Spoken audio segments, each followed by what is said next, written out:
સંખ્યામાં મારા યુવાન સાથીઓએ ગંભીરા ચોકડી ખાતે ભેગા થયા છે। સીધી વાત છે, બીજી કોઈ વાત કરવાની નથી। ઓપ્શનેબલ બ્રિજ બનાવવામાં આવે, વૈકલ્પિક માર્ગ બનાવવામાં આવે, જેથી કરીને આણંદ જિલ્લાના મધ્ય ગુજરાતને જોડતો જીવાદોરી સમાન આ બ્રિજ જે કોલેપ્સ થયો છે, ભ્રષ્ટ અધિકારીઓના પાપે આ જે દુર્ઘટના થઈ છે, 22 નિર્દોષ લોકોનો જીવ ગયો છે।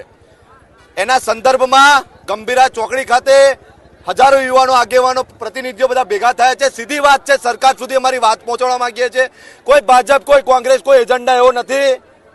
બધા જ ભેગા થઈને અમારી સરકારની સીધી વાત છે, આણંદ કલેક્ટર કચેરી ખાતે ટૂંક સમયમાં તારીખ અને સમય નક્કી કરી બધા ભેગા થવાના છે। વૈકલ્પિક માર્ગ બનાવવામાં આવે એવી અમારી આ માંગણી છે। આજ જે સમિતિની રચના કરી છે, શું કહેશો? આજ રોજ માં મહીસાગરના આશીર્વાદ લઈ મધ્ય ગુજરાત બ્રિજ આંદોલન સમિતિની રચના કરી છે અને આ રચના થકી તમામ ગામના યુવાનો તેમજ પ્રતિનિધિઓ કેવી રીતે વધુ રીતે જોડાય અને આનંદ કલેક્ટર ઊંઘી રહ્યો છે ઓફિસમાં બેસીને, એને જગાડવાનું કામ કરવાનું છે અમારું।